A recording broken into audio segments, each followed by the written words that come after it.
করবেন না। আমরা আছি, আমাদের নির্দেশ ছাড়া কেউ কোনো কাজ করবেন না। প্রত্যেকের কাছে অনুরোধ, কোন ধরনের প্ররোচনায় পা দেবেন না, কোন ধরনের ভাঙচুর বা নাশকতামূলক কোনো কাজ করবেন না।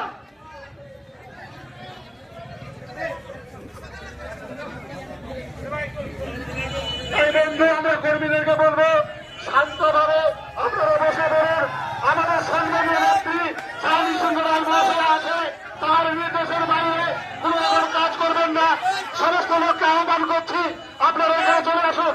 আমাদের সাহানি সুন্দর মহাশয় এখানে আছেন, ব্লক সভাপতি ডাকুর সাহেব আছেন, আপনারা চলে আসুন।